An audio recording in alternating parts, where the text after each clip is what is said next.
Hello Naruto fans, आप सभी का स्वागत है एक और न्यू एक्सप्लेनेशन वीडियो में। आज हम नारुतो शिपुडेन एपिसोड नंबर 323 को एक्सप्लेन करेंगे, तो वीडियो को लाइक करके चैनल को सब्सक्राइब भी कर देना। हमने देखा था कि Madara wood style deep forest emergence jutsu से नारुतो और बाकी सब पे हमला करता है और ये लोग इतना जख्मी होते हैं कि ये अब भागने की हालत में भी नहीं होते। अब आगे की कहानी ये देख के वो सब हैरान होते हैं कि मादरा वुड स्टाइल जुत्सु कैसे यूज कर पा रहा है, और नारुतो के पास इतना भी चक्र नहीं बचा होता है कि वो मादरा की वुड स्टाइल हमले से बाकियों को बचा सके। तभी नाइन टेल फॉक्स नारुतो से कहता है, अगर तुम चाहते हो तो मैं तुम्हें अपनी कुछ चक्र दे सकता हूँ। ये सुन के नारुतो कहता है, और उसके बदले तुम चाहते हो मैं मेरा बॉडी तुम्हारे हवाले कर दूँ? ऐसा कभी नहीं होने वाला। लेकिन नाइन टेल कहता है कि उसका ऐसा कोई इरादा नहीं है, वो बस अपने कुछ चक्र दे के नारुतो की मदद करना चाहता है। बिकॉज नाइन टेल फिर से मादरा के कंट्रोल में जाने से अच्छा तो नारुतो के अंदर सील रहना पसंद करता है। और काबुटो को यहाँ यकीन नहीं हो रहा था कि मादरा इतना ज्यादा पावरफुल हो सकता है। उसे ये तो पता था कि मादरा बहुत ज्यादा पावरफुल है, लेकिन इतना ज्यादा पावरफुल है ये पता नहीं था। और तभी यहाँ पर नारुतो मल्टी शैडो क्लोन्स बनाता है, बिकॉज नाइन टेल उसे अब आपने कुछ चक्र दे चुका है। इसलिए नारुतो मल्टी शैडो क्लोन के साथ साथ जायंट राशिंगन से मादरा के डीप फॉरेस्ट पे हमला करता है और उसे तबाह कर देता है। ये देख के मादरा नारुतो से इम्प्रेस होता है और काबुटो से कहता है, तुमने बिल्कुल सही कहा था, वो एक बहुत अच्छा शिनोबी है। लेकिन मादरा के हमले को रोकने की वजह से नारुतो के पास अब सिर्फ थोड़ी सी ही चक्र बची थी और वो किसी भी टाइम गायब हो सकता था, बिकॉज अब वो एक शैडो क्लोन है। तब सुचिकागे ओनोकी कहता है, बस नारुतो तुम बहुत कुछ कर चुके हो, अब से यहाँ मैं सब कुछ संभालूंगा। मैं मादरा का सामना करूंगा और उसे ये साबित कर दूंगा कि मैं एक टक्कर का दुश्मन हूँ और उसे मेरे सामने घुटने टिकने पड़ेंगे। तभी मादरा उनके पास आता है और ओनोकी से कहता है, क्या तुम भूल गए बहुत साल पहले मैंने तुम्हारी ताकत और मेरी ताकत में कितना ज्यादा अंतर है वो दिखाया था। उस दिन शायद तुम्हारा औकात पता चल गया था, लेकिन अब बुढ़े होने की वजह से शायद तुम वो भूल गए। तब ओनोकी को याद आता है कि जब उसने एक एग्रीमेंट के बारे में बात करने के लिए लीप विलेज में गया था, जो एग्रीमेंट फास्ट होकागे हाशिरामा और उनके बीच में हुआ था, तो अब ओनोकी का सामना मादरा से हुआ था। उस दिन मादरा उनसे वो एग्रीमेंट के बारे में भूल जाए और वहाँ से लौट जाने के लिए कहता है। तब ओनोकी कहता है, लेकिन लॉर्ड हाशिरामा ने तो ये एग्रीमेंट के बारे में कहा था। तब मादरा उसे धमकी देकर कहता है कि वो कभी भी हाशिरामा का नाम उसके सामने लेने की जरूरत ना करे और उन्हें अपने जान बचा के भाग जाने के लिए कहता है। वो सब याद करने के बाद ओनोकी मादरा से कहता है, हाँ मुझे वो सब याद है। पहले हम सब सिर्फ खुद की विलेज और खुद की नेशन की भलाई के लिए ही लड़ रहे थे। हमें दूसरे नेशन की शिनोबी और वहाँ के लोगों की जान की कोई फर्क नहीं पड़ता था। इस तरह से हम एक दूसरे के जान ले रहे थे और हमारे अंदर एक दूसरे के लिए नफरत बढ़ता गया, लेकिन अब ऐसा कुछ नहीं होगा। ये सुन के मादरा कहता है, लगता है तुम इतने साल तक जिंदा रह के भी दर्द किसे कहते हैं वो आज तक तुम सीख नहीं पाए। शिनोबी की जिंदगी ऐसे ही होता है। ओनोकी कहता है, अब आगे वैसा कुछ नहीं होने वाला और ये फोर्थ निंजा वार इसीलिए ही है ताकि आने वाला जनरेशन शांति से रह सके। और ओनोकी नारुतो और गारा को देख के ये समझ गया था कि ये दुनिया ऑलरेडी शांति की तरफ कदम बढ़ा चुका है। मादरा कहता है, तुम इससे कुछ हासिल नहीं करने वाले और अब तुम सब मेरे इटरनल सुकियोमी के अंदर शांति से गहरी नींद में सोने वाले हो। ओनोकी कहता है, मादरा बहुत साल पहले तुमने मुझे मजबूर कर दिया था मेरी जान बचा के भाग जाने के लिए, लेकिन इस बार मैं तुम्हें हरा के खुद को साबित करूंगा। लेकिन ये कहते हुए सुचिका के चोट लगने की वजह से नीचे गिरने वाला होता है। तभी गारा अपने सेंट से उसे गिरने से बचा लेता है और कहता है, तुम्हें खुद को साबित करने में मैं तुम्हारी मदद करूंगा। फिर वो सब खुद के लिए और आने वाले फ्यूचर के भलाई के लिए मादरा को हराने की बात करते हैं। और तभी हेडक्वार्टर को दिखाया जाता है, जहाँ पे लेडी सुनाडे राइकागे की असिस्टेंट माबुई से एथेरियल ट्रांसमिशन जुत्सु यूज करने के लिए कहती है, पर यह जुत्सु से सिर्फ सामान ही ट्रांसपोर्ट किया जाता है।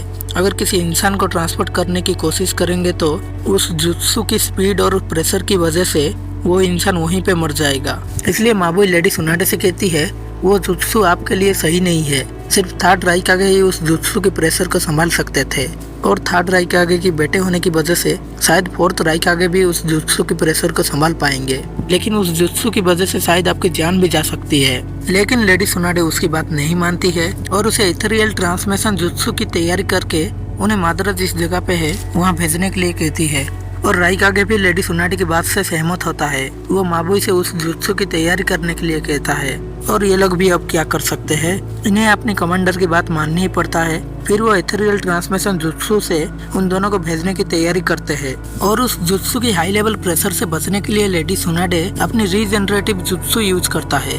और यहाँ पर हम नारुतो को देखते हैं जो विंड स्टाइल रासेन शुरिकेन से ब्लैक एंड व्हाइट जेत्सु पे हमला करता है।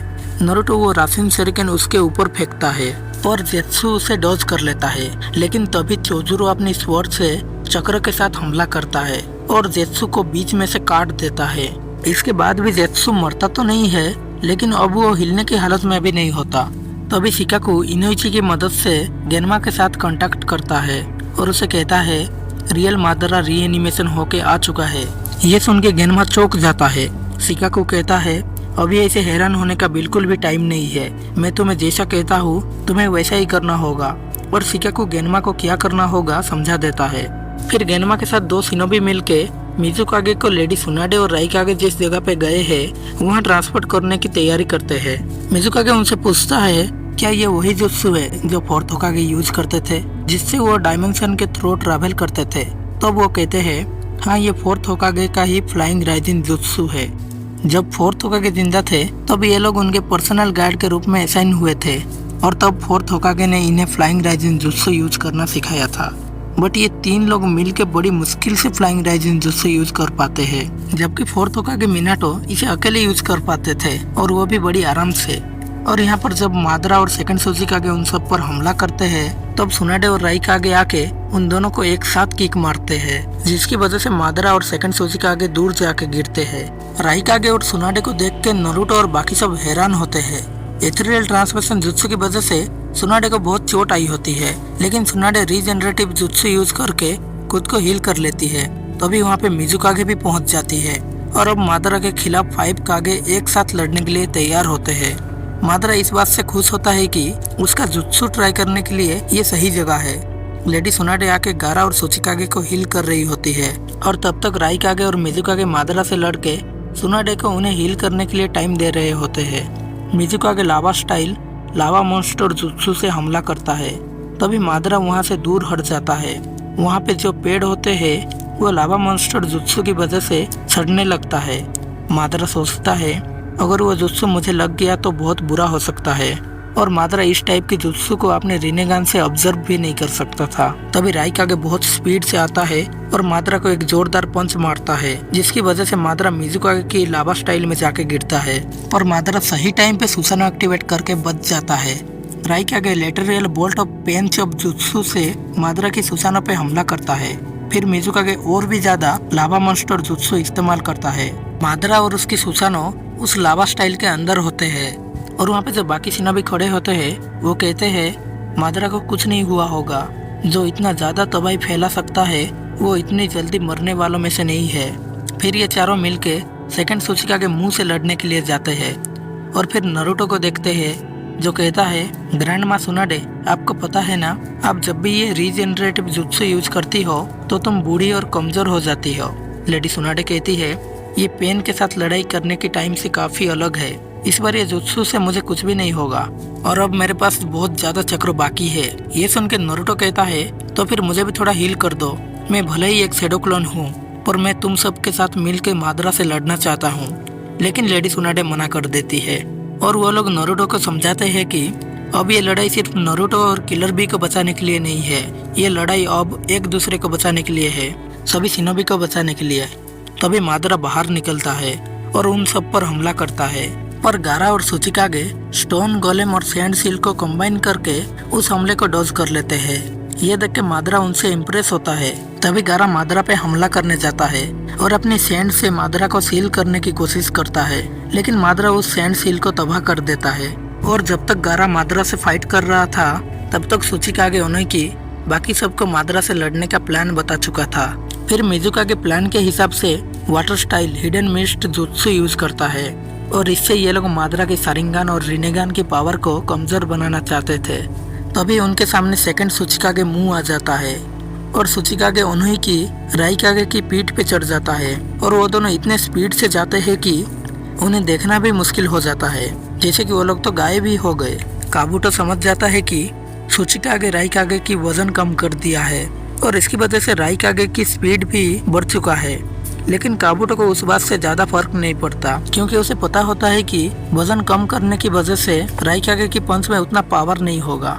पर तभी राइकागे अचानक से आके उसे एक पंच मारता है और उस पंच की वजह से वो दूर जाके गिरता है। और फिर राइकागे एक और पंच से मादरा की सुसानो को डिस्ट्रॉय कर देता है, और वो भी डायरेक्ट उसे हिट नहीं करता, वो दूर से ही पंच मारता है, जिससे मादरा की सुसानो डिस्ट्रॉय हो जाता है। क्योंकि जब राइकागे को स्पीड से भागना होता है तो सुचिकागे उसकी वजन कम कर देता है, और जब वो हमला करने के लिए रुकता है तो उस टाइम सुचिकागे राइकागे की वजन और ज्यादा कर देता है, जिसकी वजह से राइकागे की पंच पावर और भी ज्यादा पावरफुल हो जाता है। और यहाँ पे नरुटो सुनाडे से उसे हील करने के लिए कहता है। वो भी इन सब के साथ मिलकर मादरा से लड़ना चाहता था। तब सुचिकागे आके नरुटो से कहता है, नरुटो मेरी बात को ध्यान से सुनो, मैं सिर्फ और सिर्फ ओकात्सुकी को रोकने के लिए एलाइट फोर्सेस के साथ शामिल हुआ था, और अब तुम सबके साथ मिलकर लड़ाई करते हुए मेरे अंदर की भावनाएं चेंज हो चुका है। अब मैं एलाइट फोर्सेस की सुचिकागे होने के नाते यहाँ रहना चाहता हूँ और सभी के साथ मिलकर लड़ना चाहता हूँ। शायद इस जंग के बाद शिनोबी के एक दूसरे के लिए जो नफरत है वो खत्म हो जाए। और सुचिकागे नरुटो से ये भी कहता है कि उसे दूसरी मादरा को रोकने में ध्यान देना चाहिए। इस मादरा को हम 5 कागे संभाल लेंगे, तुम्हें इसकी टेंशन लेने की कोई जरूरत नहीं है। हम 5 कागे एक साथ मिलकर मादरा से लड़ेंगे और इसे रोकेंगे। ये सुनने के बाद नरुटो की शैडो क्लोन वहाँ से गायब हो जाता है, और फिर यहाँ असली नरुटो को दिखाया जाता है, जो उन सब की बात मान के टोबी को रोकने में ध्यान देता है। तभी नरुटो और किलर बी के सामने टोबी और बाकी सभी जिन्चुरिकी आ जाते हैं, और नरुटो जाकर टोबी की सर से टकराता है। और ये एपिसोड यहीं पे खत्म हो जाता है। मिलते हैं नेक्स्ट एपिसोड में। Thanks for watching.